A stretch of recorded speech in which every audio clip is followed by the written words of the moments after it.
নমস্কাৰ স্বাগতম জনাইছো আমাৰ চেনেলৰ অন্য এটি ভিডিঅ'ৰ মাজলৈ পুনৰবাৰ আপোনালোকক এই ভিডিঅ'টোত আমি অসম চৰকাৰৰ বৰ্তমান যিটো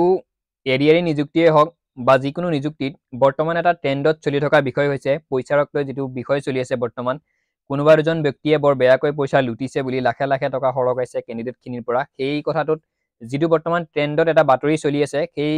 কথাখিনিৰ ওপৰত আজিৰ ভিডিঅ'টো আমি আলোচনা কৰিম সম্পূৰ্ণকৈ আপুনি যদি এডিআৰই পৰীক্ষা দিছে যদি আপোনাৰো সপোন আছে আপোনাৰ এক্সামটো ভাল হ'ব তাৰ নেক্সটত আপোনালোকে ফিজিকেল টেষ্ট আপোনালোকে ভাইভা টেষ্ট দিব পাৰিব ফ'ৰ্থ গ্ৰেডখিনিয়ে আৰু থাৰ্ড গ্ৰেডখিনিয়ে স্কিল টেষ্ট দিব পাৰিব কেনেকৈ পইচা চলে বা কি কাৰণত পইচা চলিব পাৰিছে আৰু আমাৰ যিখিনি কেণ্ডিডেটে পইচা এতিয়ালৈকে দিয়া নাই তেওঁলোকৰ এক্সাম ভাল হৈছে কাৰণ যিহেতু OMR চিট এইবাৰ সকলোকে চাব দিছে কিয় পইচা চলে কেনেকৈ পইচা চলে ক'ত পইচা চলে সেই কথাখিনি আলোচনা কৰিম আজিৰ ভিডিঅ'টোত যদি আপোনালোকে এডিআৰই কেণ্ডিডেট তেনেহ'লে আমাৰ ভিডিঅ'টো সম্পূৰ্ণকৈ শেষলৈ চাই থাকিব পইচা পাতিৰ কথাত অহাৰ আগতে আপোনালোকক এটা কথা কৈ ল'ব বিচাৰিছোঁ কথা মানে অকণমান সৰু এটা কাহিনী শুনাই ল'ব বিচাৰিছোঁ সেই কাহিনীটোৰ পৰা আপোনালোকে গম পাব কেনেকৈ চৰকাৰী চাকৰিত পইচা চলে বা কেনেকৈ পইচা নচলে পোনপ্ৰথমতে মই ভাৰত চৰকাৰৰ আণ্ডাৰৰ যিটো আমাৰ আৰ্মি মিলিটাৰী যিখিনি চাকৰি হয় সেই ভাৰত চৰকাৰৰ চাকৰিৰ ওপৰত এটা সৰুকৈ আপোনালোকক কাহিনী ক'ম সেই কাহিনীটোৰ পৰা হয়তো আপোনালোকে গম পাব কেনেকৈ পইচা চলে কোনে পইচা পায় বা আচলমতে পইচাৰ চলে নে নচলে কিন্তু অসমত দুই এটা পইচাৰ চলি আছে দুই এটকা পইচাৰ কিছু পইচা চলি আছে সেইটো সঁচা কথা আৰু অসম চৰকাৰে যিমানখিনি মানুহে পইচা পাতিৰ লগত লেনদেন কৰিছে তেওঁলোকক ইতিমধ্যে এৰেষ্ট কৰিছে তেওঁলোকৰ ব্যৱস্থা কৰি আছে আৰু প্ৰথমতে ভিডিঅ'টো আজিৰ এটা কাহিনীৰে আৰম্ভ কৰিম আপোনালোকৰ সেয়া কাহিনীটো হয়তো মোক সেই মানুহজনে বা সেই অফিচাৰজনে মোক নিজে কোৱা কাৰণ মই তেওঁক লগ কৰিছিলোঁ বিভিন্ন কাৰণত এনেকুৱা চাকৰিৰ সংক্ৰান্তত কথাতে তেওঁলোকক লগ কৰিছিলোঁ মই তেওঁক আহিছিল আমাৰ ঘৰত সেইবাবে তেওঁলোকৰ লগত কথা পাতিছিলোঁ মই দুজন তিনিজনমান ব্যক্তি আহিছিল অফিচাৰ ৰেংকৰ তেওঁলোকৰ লগতে কথা পাতিছিলোঁ আজি 2-4 বছৰমান আগত তো সেই কাহিনীটো আপোনালোকৰ লগত আলোচনা কৰিম কেনেকৈ পইচা চলে ভাৰত চৰকাৰৰ যে কিছুমান আৰ্মিৰ চাকৰিত বা SSC-GDৰ যিমানখিনি চাকৰি ওলায় সেই চাকৰিখিনি কেনেকৈনো পইচা চলে বা অসম চৰকাৰৰ যিমানখিনি চাকৰিত বৰ্তমান পইচাৰ লেনদেন হৈ আছে কেনেকৈ পইচা চলে কাহিনীটো শুনক সেই ব্যক্তিজনে মোক এনেদৰে কৈছিল এটা চুবুৰীত এখন গাঁৱত সেই চুবুৰীটোত কোনো এটা হয়তো চৰকাৰী চাকৰিয়াল নাছিল পোনপ্ৰথমতে তাত কোনো চিভিল চাকৰিৰো কোনো নাছিল বা শিক্ষক তেনেকুৱা নিযুক্তিৰ চকীদাৰ তেনেকুৱা থাৰ্ড গ্ৰেড ফ'ৰ্থ গ্ৰেডৰ কোনো চাকৰি নাই আৰ্মি পুলিচতো কোনো চাকৰি নাই সেই চুবুৰীটোত আৰু সেই চুবুৰীটোৰ পৰা এজন ব্যক্তিয়ে চাকৰি পাইছিল পোনপ্ৰথমবাৰৰ বাবে তেওঁ চাকৰি পাইছিল তাৰপিছত আৰু 10 বছৰ পিছলৈকে সেই চুবুৰীটোত কোনোৱে চাকৰি পোৱা নাই তেওঁ চাকৰি 20 বছৰমান 25 বছৰমান কৰি তেওঁ যেতিয়া ৰিটায়াৰমেণ্ট লৈ ভলণ্টিয়াৰ ৰিটায়াৰমেণ্ট লৈ সেই গাঁওখনলৈ আকৌ উভতি আহিছিল তেতিয়া তেওঁক সেই অঞ্চলৰ যিমানখিনি কেণ্ডিডেটে প্ৰিপেৰেশ্যন কৰি আছে SSC-GDৰ বা আৰ্মিৰ তেওঁলোকৰ লগত তেওঁ সদায় কথা পাতিছিল বা তেওঁলোকক প্ৰিপেৰেশ্যন কৰাত সহায় কৰিছিল কেনেকৈ সহায় কৰিছিল সেইটো কথা মই আপোনালোকক ক'ব বিচাৰোঁ তেওঁলোকে A to Z তেওঁ ৰাতিপুৱা সেই কেণ্ডিডেটখিনিক কাৰণ চুবুৰীটো একদম দৰিদ্ৰ কাৰো তাত চাকৰি নাই ৰাতিপুৱা দৌৰোৱাৰ পৰা একদম পৰীক্ষাত তেওঁ ইমান ৰিস্ক লৈছে কেণ্ডিডেটখিনিৰ ওপৰত তেওঁলোকৰ চুবুৰীটোৰ ৰাতিপুৱা দৌৰোৱাৰ পৰা আৰম্ভ কৰি শুই জগাই তোলাৰ পৰা আৰম্ভ কৰি ফোন কৰি একদম এপইণ্টমেণ্ট লেটাৰ লোৱালৈকে তেওঁলোকৰ লগত থাকিব আৰু হয়তো তেওঁ পইচাও ল'ব তেওঁলোকৰ পৰা তেওঁ এনেদৰে তেওঁলোকক বন্দোবস্ত কৰিছিল তোমালোকে মোক 3 লাখ টকাকৈ দিব লাগিব এজন কেণ্ডিডেটে 10জন কেণ্ডিডেটক তেওঁ চিলেক্ট কৰিছিল সেই চুবুৰীটোৰ পৰা তেওঁ নিজৰ চুবুৰীটোৰ পৰা আৰু 3 লাখ টকাকৈ তেওঁলোকক দিব কৈছিল তেওঁ 30 লাখ টকা পাব টোটেল সেই অফিচাৰজনে তেওঁ ৰিটায়াৰমেণ্ট লৈ আহিছে যদিও তেওঁৰ ডাঙৰ মানুহৰ লগত হাত আছে তেওঁ কৈছিল মোক 30 লাখ টকা তোমালোকে দিয়া মই তোমালোকক চাকৰি দিম এটাই মোক 3 লাখ টকাকৈ দিলে তোমালোকৰ চাকৰিটো ফিক্স হ'ব আৰু তেওঁ সেইমতে মানুহজনক পইচাও দিছিল কেণ্ডিডেটখিনিয়ে আৰু অহৰহ প্ৰেক্টিচ কৰাইছিল কেণ্ডিডেটখিনিক তেওঁ 10জন ল'ৰাক তেওঁ বাছি উলিয়াইছিল তেওঁলোকক আৰ্মি SSC-GD অসম পুলিচ বা যিয়ে নহওক অসম পুলিচ নহয় আৰ্মি SSC-GDৰ যিমানখিনি পদ আহি থাকে সেই পদখিনিৰ বাবে প্ৰিপেৰেশ্যন কৰাইছিল ৰাতিপুৱা তেওঁলোকৰ লগত তেওঁ দৌৰে ফিজিকেল যিমানখিনি প্ৰিপেৰেশ্যন কৰিব লাগে তেনেকৈ তেওঁলোকক প্ৰিপেৰেশ্যন কৰে বা কি পঢ়িব লাগে কেনেকুৱা ধৰণৰ প্ৰশ্ন আহে আনকি তেওঁলোকক পঢ়া শুনাটো গাইড কৰিছিল টিউশ্যনৰ নিচিনাকৈ তেওঁলোকক পঢ়াইছিল তেনেকৈ এটা সময়ত গৈ ইণ্টাৰভিউ দিলে 10জন কেণ্ডিডেটে কথামতেই কাম 3 লাখ টকাকৈ সেই ব্যক্তিজনক জমা দিছিল তেওঁ কৈছিল তোমালোকৰ যাৰেই নেকি চাকৰিত বেয়া হয় মই তোমালোকক পইচাখিনি ঘূৰাই দিম চিন্তা কৰিব নালাগে যাৰ নেকি ইণ্টাৰভিউ বেয়া হয় চাকৰি নহয় ইণ্টাৰভিউ যদি তোমালোকৰ বেয়া হয় ৰিক্ৰুইটমেণ্ট যোনখিনিতে তোমালোকৰ বেয়া হয় যদি তোমালোকৰ ৰানিং বেয়া হয় ৰানিঙৰ পিছতে মই তোমালোকক পইচা ৰিটাৰ্ণ কৰিম যদি তোমালোকৰ মেডিকেল বেয়া হয় মেডিকেলৰ পিছতে মই তোমালোকক পইচা ৰিটাৰ্ণ কৰিম আৰু যদি তোমালোকৰ ফাইনেল মেৰিট লিষ্টত নাম নাহে পৰীক্ষাটো বেয়া হয় তেতিয়াহ'লে তেতিয়াও মই তোমালোকক পইচাটো ৰিটাৰ্ণ কৰিম কোনো চিন্তা কৰিব নালাগে তেতিয়া তেওঁলোকে ইমান চেষ্টাৰে দৌৰিছিল সেই কেণ্ডিডেট কেইজনে আৰু সেই অফিচাৰজনেও তেওঁলোকক গাইড কৰিছিল তেনেকৈ তেওঁলোকে গৈ এটা সময়ত 10জন কেণ্ডিডেটৰ মোটামুটি ফাৰ্ষ্ট টাইম তেতিয়া ৰানিং হৈছিল আজি কেইবছৰমান 2 বছৰমানৰ পৰাহে আৰ্মিত প্ৰথমতে পৰীক্ষা হয় কিন্তু আগতে ৰানিং হৈছিল আৰু লগে লগে মেডিকেল হৈছিল তাৰ মেডিকেল পাছ হ'লে তেওঁলোকক আহিব দিয়া আৰু 2-3 মাহ পিছত আৰ্মিৰ পৰীক্ষা হৈছিল ঠিক তেনেকৈ তেতিয়াও সেই চিষ্টেমেই আছিল প্ৰথমতে সেই 10জনৰ ভিতৰত 3জন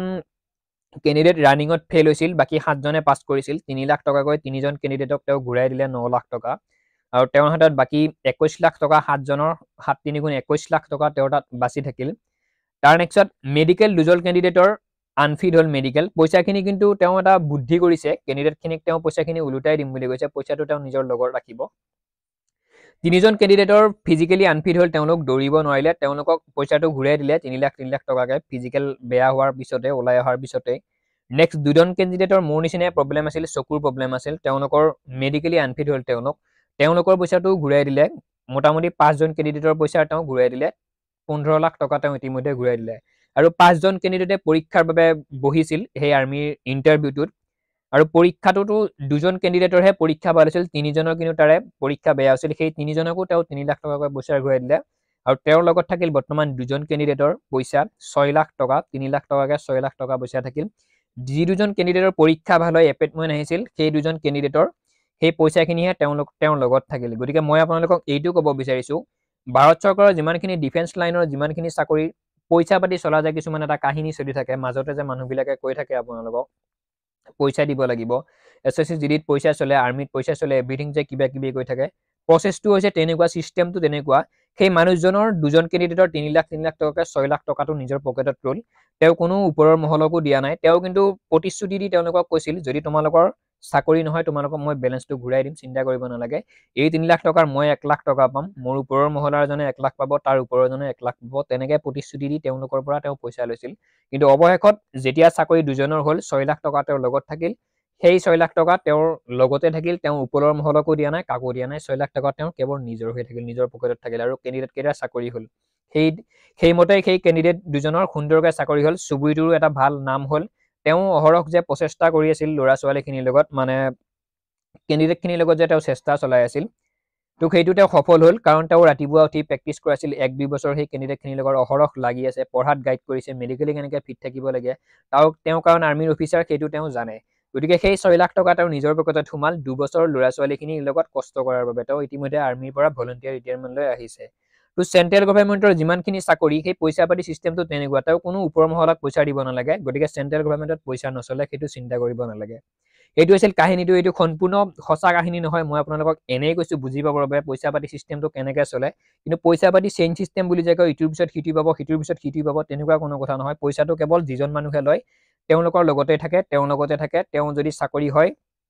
আজিকালি তেনেকুৱা নহয় আগৰ দিনৰ মানুহখিনি অকণমান সঁচা মানুহ আছিল সেইকাৰণে তেনেকুৱা আছিল তেওঁ ল'ৰাখিনিৰ লগত এনি টাইম লাগি আছিল প্ৰচেষ্টা কৰিছিল সেই ছবিটোৰ উজ্জ্বল হোৱাৰ বাবে সেই ছবিটোক চাকৰি দুটা দিয়াৰ বাবে সেইবাবে সেই 6 লাখ টকাটো তেওঁৰ পকেটতে লাগি গ'ল তেওঁ 2 বছৰৰ মূৰত 6 লাখ টকা পাইছিল এই 6 লাখ টকা কিন্তু তেওঁ কোনো ওপৰ মহলক দিয়া নাছিল তো চেণ্ট্ৰেল গভৰ্ণমেণ্টৰ যিমানখিনি চাকৰি হৈ থাকে বহুত মানুহে যে কৈ থাকে পইচা পাতি চলিছে এভৰিথিং কিবা কিবি তেনেকুৱা নহয় এই চিষ্টেমটো হয় তো এই কাহিনীটো কিন্তু সম্পূৰ্ণ মই মনেৰে সজা আপোনালোকক বুজি পাবৰ কাৰণে কথাখিনি কৈছোঁ তো পইচা পাতি চিষ্টেমবোৰ এনেকৈ চলে ঠিক আছে এতিয়া আহিছোঁ অসম চৰকাৰৰ কাহিনীটো যিটো 2জন ব্যক্তিয়ে পইচা লোৱা কথাটো চলি আছে বৰ্তমানৰ ট্ৰেণ্ডত সেইটো কথা হয় অৱশ্যে নচলিলে তেওঁলোকে যদি পইচা পাতি নলয় তেতিয়াহ'লে তেওঁলোক নিউজত নুঠে বা নিউজ নবজে তেওঁলোকৰ ওপৰত যিহেতু নিউজত বাজিছে তেওঁলোকে পইচা পাতি লৈছে সেইটো সম্পূৰ্ণ সঁচা কথা যোনজনে পইচা লৈছে তেওঁলোকক অসম চৰকাৰে এৰেষ্ট কৰিছে কাৰণ এইখন মামাৰ চৰকাৰ হয় বিজেপি চৰকাৰ ইমান সহজ নহয় গতিকে যোনে পইচা লৈছে যোনে যি গাদ্দাৰী কৰিছে পইচা দিয়াও ফচিব পইচা লোৱাও ফচিব সেইটো চিন্তা কৰিব নালাগে আপোনালোকক যিহেতু OMR চাব দিছিল এটা টাইমত OMR যিহেতু আপোনালোকে চাইছে কি টেনশ্যন আৰু যদি আপোনালোকে OBC কেণ্ডিডেট হৈ যদি 85 পাইছে যদি 90 পাইছে যদি 135ৰ ভিতৰত 8% কেণ্ডিডেটখিনিক কৈছোঁ 135ৰ ভিতৰত যদি 85 পাইছে 90 পাইছে 80 পাইছে OBC কেণ্ডিডেট এজনে OBCয়ে ধৰিছোঁ মই বাৰু যদি 90 পাইছে 85 পাইছে 80 পাইছে OBC হয় আপুনি ডাইৰেক্ট হাইকোৰ্ট কৰিব পাৰিব যদি আপোনাৰ চাকৰি নহয় বুজি পাইছে তো সেইকাৰণে চিন্তা কৰিব নালাগে পইচা পাতি কোনোবাই চলাই আছে চলাই থাকক আৰু ভাৰত চৰকাৰৰ পইচাৰ চিষ্টেমটো মই আপোনালোকক এটা কাহিনীৰ যোগেৰে বুজাই ক'লে সেইটো সম্পূৰ্ণ কিন্তু মিছা কথা মই আপোনালোকক বুজি পাবৰ বাবে কথাটো কৈছোঁ তো ইমানখিনি আছিল পইচাৰ যোনত চলি আছে চলি থাকিব দিয়া আপোনাৰ যদি পৰীক্ষা ভাল হৈছিল চিন্তা কৰিব নালাগে যিমান আপুনি নম্বৰ পাইছে সেইমতে আপোনালোকৰ চাকৰি চিলেকশ্যন হ'ব কাৰণ এইবাৰ মুখ্যমন্ত্ৰী মহোদয়ে আমাক OMR চিট চাব দিছিল আৰু এটা থাম্বনেইলত মই বস্তু লগাইছিলোঁ মাৰ্চ কিয় দেৰি হৈ আছে পৰীক্ষাৰ ৰিজাল্ট